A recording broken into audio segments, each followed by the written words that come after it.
Bien, es el inicio de las posadas, pero nosotros venimos con nuestro programa en este año jubilar con motivo de los 75 años de aniversario de la coronación pontificia de Nuestra Señora del Pueblito. Y como quedamos, cada 16 tenemos una charla en torno a la Virgen María, y este mes de diciembre, apenas el 8 pasado, celebramos una gran fiesta en este tiempo de Adviento, una fiesta que junto con la fiesta de la Guadalupana, la de la Inmaculada Concepción, el día 8 y luego el 12, la Guadalupana, pues nos ayudan a prepararnos a nosotros mejor al gran acontecimiento, a la gran celebración de la primera venida del Señor en nuestra carne. Celebramos el misterio de la Encarnación en Navidad. Y creo yo que estas dos fiestas marianas nos disponen mucho mental, emocional y espiritualmente a la Navidad. Y hoy tenemos este tema, tomando en cuenta que la imagen de Nuestra Señora del Pueblito es la Inmaculada Concepción también. Sin su ropaje, seguramente la han visto más de uno de ustedes, está así, como una inmaculada, y es que es la Inmaculada también ella.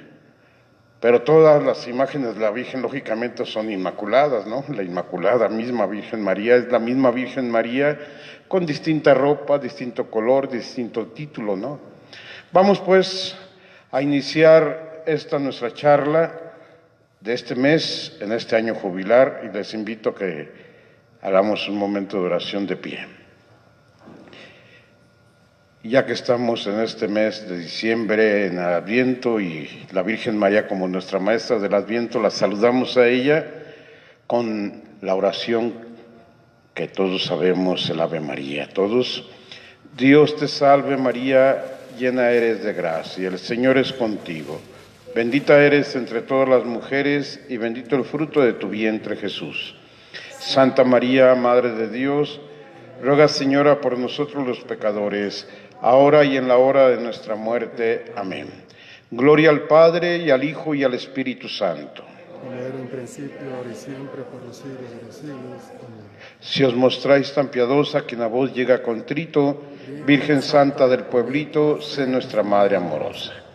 Siéntense, por favor, y también saludamos a todas las personas que a través de las redes de nuestro templo nos siguen y que luego repetirán también más adelante, cuando tengan tiempo, esta charla mensual mariana en este año jubilar. Aquí está pues hoy el tema: la Orden Franciscana y la Inmaculada Concepción de María. El aporte franciscano al dogma de la Inmaculada Concepción de la Santísima Virgen María. A lo largo de la historia y de los últimos siglos, si alguien ha aportado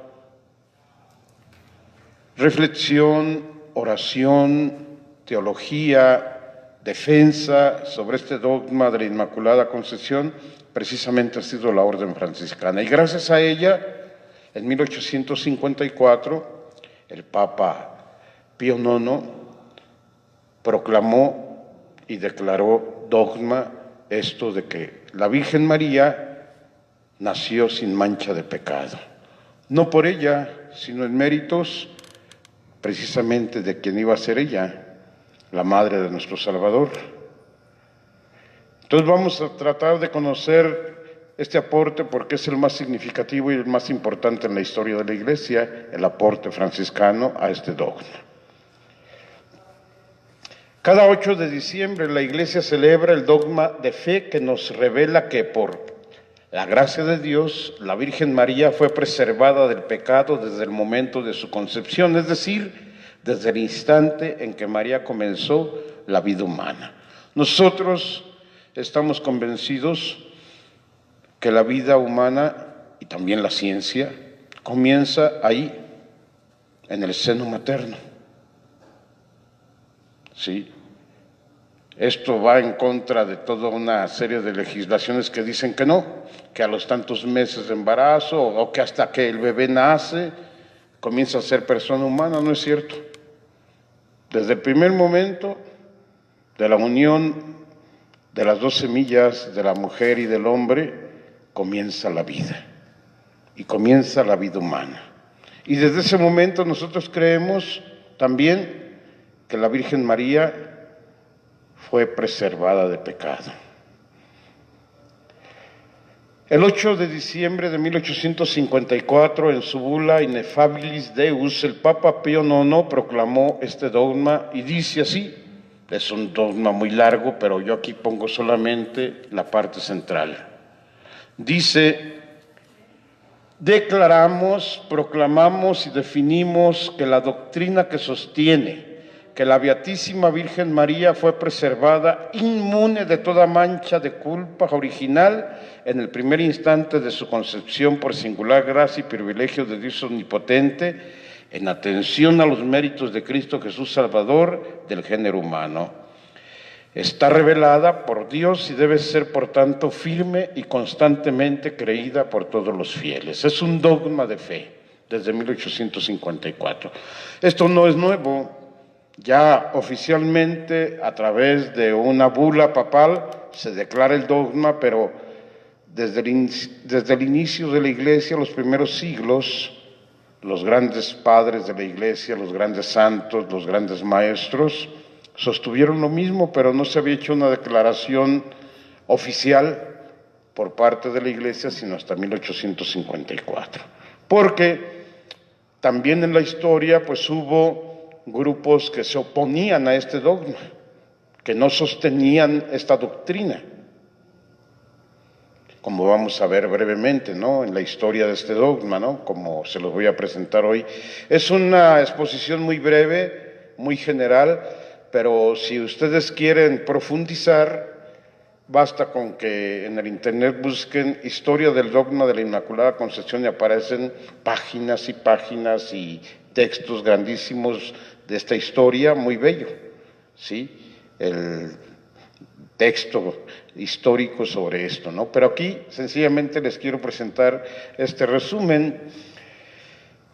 Mácula en latín es mancha, in significa sin, inmaculada, sin mancha. Eso significa, ¿no? También le llamamos la purísima, como aquí en el caso de nuestra patrona en la parroquia, ¿verdad?, del Cuecillo, la purísima Concepción del Cuecillo, ¿sí? Pero es inmaculada. Y también le llamamos purísima, ¿verdad? María es la llena de gracia. En griego significa eso,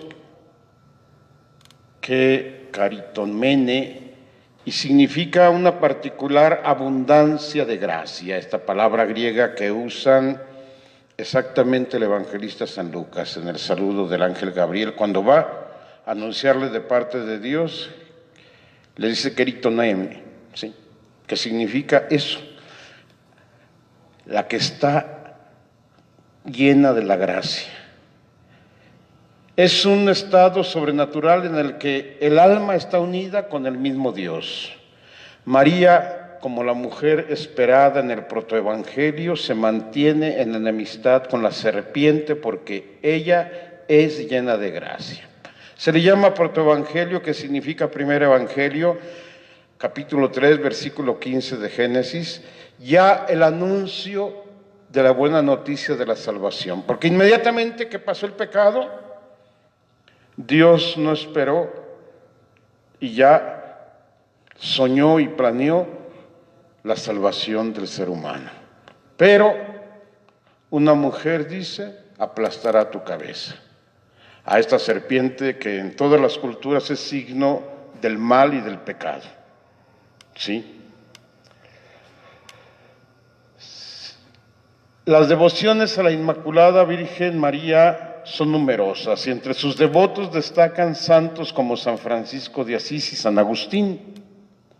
Además, la devoción a la Concepción Inmaculada de María fue llevada a toda la Iglesia de Occidente por el Papa Sixto IV en 1483, que fue un papa franciscano también. El camino para la definición dogmática de la concepción inmaculada de María fue trazado por el franciscano Juan Duns Scoto, un fraile que es beato, de la época también inicial del franciscanismo, gran maestro de la Universidad de Oxford y después también en París, ¿sí?, junto con los otros grandes maestros, Santo Tomás de Aquino, San Buenaventura, los grandes fundadores de las universidades que hoy tenemos muy grandes en todo el mundo, especialmente en Europa, ¿no? Entonces, desde los inicios del franciscanismo hubo frailes que entraron en esta contienda, voy a decir así, en este debate de la definición de la Inmaculada Concepción, aparte de otras materias filosóficas y teológicas, pero si uno destaca es Fray Juan Duns Scoto. Pero hagamos un breve recorrido de la devoción franciscana a María. Ya vimos en el tema del mes antepasado, si no mal recuerdo, lo que significa la devoción de San Francisco a la Virgen María, que fue el primer tema que de hecho dimos, sí, cuando comenzamos estas charlas cada 16. San Francisco amó profundamente a la Santísima Virgen María, a quien saludaba diciendo: salve Señora, Santa Reina, Santa Madre de Dios, salve Palacio de Dios, salve Casa de Dios, salve Madre de Dios. Eso lo tenemos en sus escritos, es una salutación a la Virgen María que escribió el mismo Francisco. Y también Santa Clara de Asís tiene una devoción muy particular a la Virgen María. La plantita de nuestro Padre San Francisco decía a sus hermanas que se adhirieran a una madre tan dulcísima que engendró al Hijo de Dios. Esto lo dice Santa Clara en su tercera carta a Santa Inés de Praga. Entonces, sencillamente quiero mencionar esto, ¿verdad? Que tanto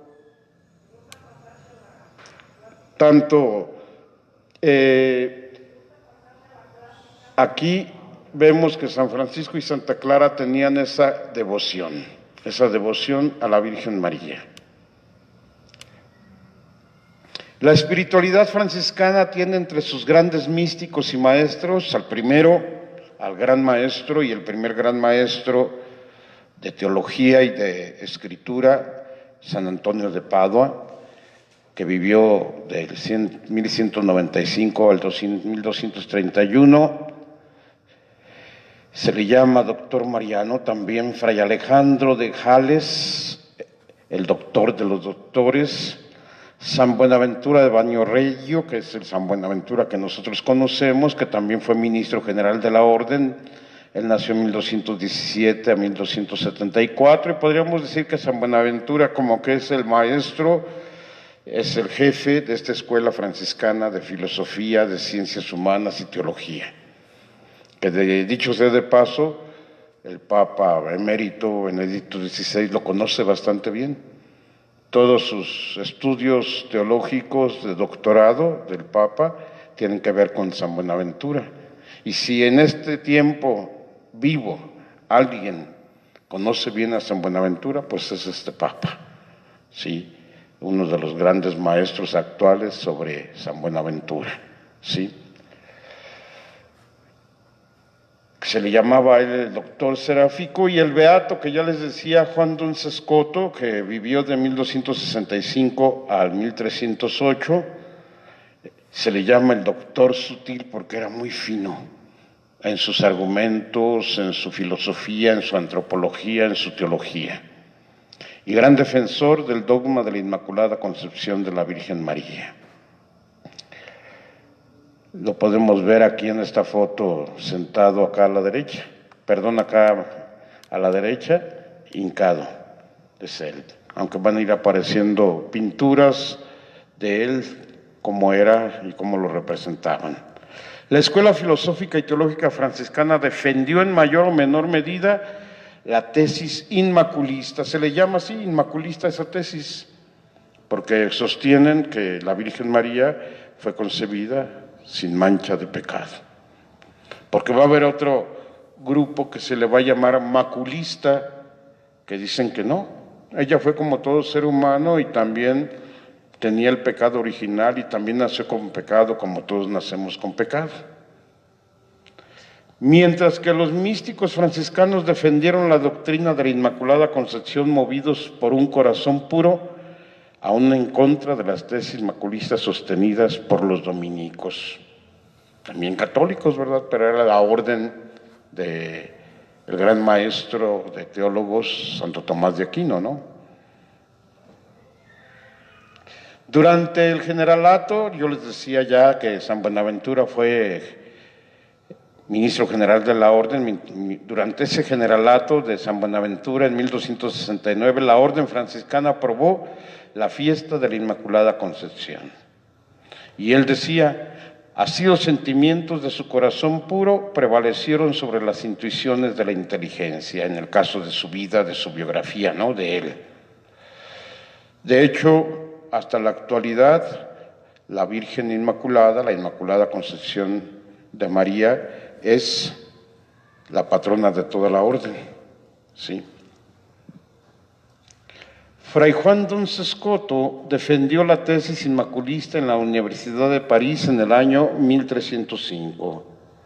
Y aquí viene lo central que él sostiene y que luego vamos a tratar de como desmenuzar, porque esto es lo que dio origen a que en adelante de él todos empezaran a reflexionar, empezaran a profundizar hasta que llegó 1854, donde el Papa Pío IX proclama este dogma, pero la base siempre ha sido fraile, Fray Juan Duns-Scoto. Sostenía que Dios pudo, en el primer instante de la existencia del alma de María, darle la misma gracia que concede a otras almas en el momento del bautismo. Porque también nosotros quedamos inmaculados, el día del bautismo, quedamos sin mancha, ¿verdad?, de pecado. Es más, antes del bautismo propiamente dicho, que significa sumergir en el agua, eso significa la palabra bautismo, se hace un exorcismo. Es el único exorcismo que tiene la liturgia en un sacramento. Y es el momento en que el sacerdote, aquí en el pecho del niño, de la niña, o del que se va a bautizar, puede ser adolescente, joven o adulto, pone el óleo de los catecúmenos, y es una oración que dice más o menos así, no es exacta, no me la he aprendido de memoria, pero dice que Dios, a ti, que te da ahora su Espíritu Santo, con él te quite el espíritu del mal. ¿Quién es el espíritu del mal? El demonio, ¿sí? Para que en adelante no hagas el mal sino el bien. Y luego ya se pone la vestidura blanca después del bautismo como signo de que quedamos sin mancha, ¿verdad? También nosotros, pero eso se nos regala el día del bautismo. Por eso dice aquí Duns-Scoto, ¿no?, que eso que se nos regala en el bautismo, pudo Dios hacérselo a la Virgen María antes, ¿sí? De este modo, en el primer instante, el alma de María no habría tenido pecado original, lo mismo que otra persona después de haberlo contraído, no lo tiene después del bautismo recibido. Lo que decíamos, ¿no? Ya después del bautismo recibido no lo tenemos, pero María, desde el momento de su concepción, Dios la preservó del pecado original. Bien. Sostenía que preservó a María del pecado original. Es famoso el silogismo escotista, potuit dequit ergot fecuit. ¿Qué significa en latín? Esas son en latín las palabras. Digo, ¿qué significa en español? Dios podía preservar a la Virgen María de contraer la mancha original porque Dios es omnipotente. Era conveniente que lo hiciera, pues se trataba de la inmensa dignidad de su madre. Por tanto lo hizo, pues Dios hace siempre lo más conveniente. Luego vamos, como les digo, a ir profundizando en estas palabras, ¿no?, de Duns Scoto. Finalmente, en un arranque de fervor mariano, el doctor Sutil exclamó: y quien en ti, señora, viere mancha alguna, en el sol vería tinieblas. Sí. El camino para la definición dogmática de la Inmaculada Concepción de María fue trazado, pues, por el franciscano Fray Juan Duns Scoto. Se dice que al encontrarse frente a una estatua de la Virgen María hizo esta petición: dignare me laudare te, Virgo sacrata. Oh Virgen sacrosanta, dadme las palabras propias para hablar bien de ti. Esta pintura, la anterior, es original en nuestro seminario de San Antonio del Paso. Lo tenemos, esa pintura, en el aula de clases, cuando recibimos ahí clases de teología, y ahí está. No recuerdo bien, me parece, espero no equivocarme, si es también de este autor Antonio Segoviano, que tiene las pinturas aquí en el templo, en el teatro, las que están a un lado del templo. Es el mismo autor, pero está esta pintura allá en el Paso, ¿sí?, de Duns Scoto.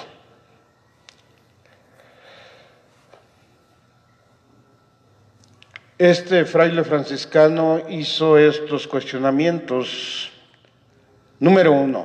¿A Dios le convenía que su madre naciera sin mancha del pecado original? Y responde sí. A Dios le convenía que su madre naciera sin ninguna mancha. Esto es lo más honroso para él.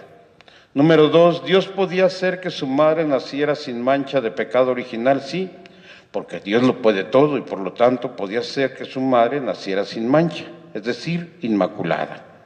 Número 3. ¿Lo que a Dios le conviene hacer lo hace o no lo hace? Todos respondieron: lo que a Dios le conviene hacer, lo que Dios, que ve que es mejor hacerlo, lo hace. Porque eso era el estilo, ¿no?, vamos a decir, de discusión delante del aula con los demás maestros, con los alumnos, ¿no? Un estilo así como de silogismo, ¿no?, raciocinios, ¿no?, que aprendemos en lógica filosófica, ¿no? Síguele. Entonces Scoto exclamó: luego, para Dios era mejor que su madre fuera inmaculada, o sea, sin mancha del pecado original. 2. Dios podía hacer que su madre naciera inmaculada, es decir, sin mancha. Por lo tanto, Dios hizo que María naciera sin mancha del pecado original, porque Dios, cuando sabe que algo es mejor hacerlo, lo hace. La Virgen María es inmaculada gracias a Cristo su Hijo, puesto que Él iba a nacer de su seno, y es que Dios por eso la hizo inmaculada, para que tenga un vientre puro donde encarnarse. Ahí se demuestra cómo Jesús es Salvador en la guarda de Dios con María, y la omnipotencia del Padre se revela como la causa de este don. Así María nunca se inclinó ante las concupiscencias, y su grandeza demuestra que como ser humano era libre, pero nunca ofendió a Dios, y así no perdió la enorme gracia que Él le otorgó. Síguele. La Inmaculada Virgen María nos muestra la necesidad a nosotros de tener un corazón, una vida puro, para que el Señor Jesús pueda vivir en nuestro interior, y de ahí naciese la salvación. Y consagrarnos a ella nos lleva a que nuestra plegaria sea el medio por el cual se nos revele Jesucristo plenamente y nos lleve al camino por el cual seremos colmados por el Espíritu Santo. Potuit dequit ergo fecit significa pudo, convino, luego lo hizo. Podía ser a su madre, inmaculada. Convenía lo hiciera por su misma honra, y entonces luego lo hizo. Esto es así, una síntesis, ¿no?, de todo lo que les dije, muy resumido, muy digerible, porque ese tipo de lenguaje pues es muy técnico, muy alto, que lo mueven los especialistas, y así terminamos hoy, sencillamente. No es muy largo el tema hoy, mejor, ¿verdad? y así nos aburrimos menos, no nos dormimos fácilmente, pero sencillamente yo quería que ustedes se dieran cuenta, hermanos, hermanas, de este aporte importantísimo en la vida de la Iglesia, del franciscanismo, al dogma de la Inmaculada Concepción, especialmente a partir de este fraile, Fray Juan Duns Scoto, que fue el que lo definió así y defendió durante su vida, y esto durante muchos siglos se mantuvo hasta 1854. Es más, hubo un momento en que para presionar a toda la Iglesia, al mismo Papa, los frailes se vistieron de azul.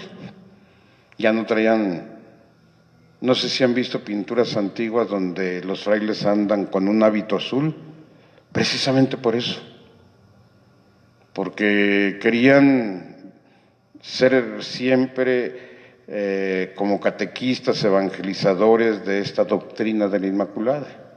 Aquí a México llegaron también con durante el tiempo de la colonia, pues con esta inquietud de sembrar en el pueblo mexicano esta doctrina, este dogma de la Inmaculada Concepción de María, y hubo frailes destacados en esto, ¿no?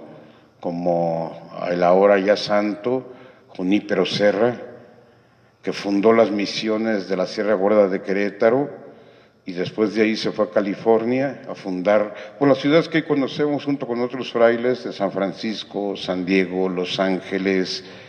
Todos estos lugares fueron fundación de este fraile. De hecho, a Fray San Junípero Serra, es considerado por el gobierno de Estados Unidos como el fundador de California. Está su monumento ahí en el Capitolio. Y él es importante porque él conocía muy bien esta doctrina y las pudo plasmar incluso en el arte churriguresco y barroco de las misiones que fue fundando, primero en la Sierra de Querétaro y después allá en California. Siempre él tenía la preocupación de que los mismos indígenas entendieran este dogma de la Inmaculada Concepción. Y si ustedes hoy van alguna vez de paseo a la Sierra Gorda de Querétaro, a las misiones que fundó Fray Junípero Serra, que es todo un recorrido turístico religioso muy interesante, y ven todas las fachadas de los templos que él construyó, es una doctrina sobre la Inmaculada Concepción. Todo el arte ahí plasmado en la fachada, con ese arte churriguresco y barroco, no es otra cosa que un catecismo sobre la Inmaculada Concepción por parte de San Junípero Serra, sí, que fundó estas misiones y después allá también California. Yo espero que esta información más histórica que espiritual, digo yo, más técnica, no hubo, como en otras ocasiones, un aporte más así práctico, pero que también nos ayuda a esto, ¿no? A cultivarnos y a darnos cuenta de, en este caso, del aporte franciscano a este dogma de la Inmaculada, les haya servido para algo, y nos vemos para la plática del mes de enero, el 16 de enero. ¿Sí? Continuamos con estos temas interesantes en torno a la Virgen María. Pónganse de pie, les agradecemos a todos su presencia, su atención, y vamos a saludar nuevamente a la Virgen María con el saludo del ángel, y así terminamos. Dios te salve María, llena eres de gracia, el Señor es contigo. Bendita eres entre todas las mujeres y bendito el fruto de tu vientre Jesús. Santa María, Madre de Dios, ruega, Señora, por nosotros los pecadores, ahora y en la hora de nuestra muerte. Amén. El Señor esté con ustedes. La bendición de Dios Todopoderoso, Padre, Hijo y Espíritu Santo, descienda sobre ustedes y permanezca para siempre. Amén. En el nombre del Señor pueden ir en paz. Paz y bien a todos. Buenas noches, gracias.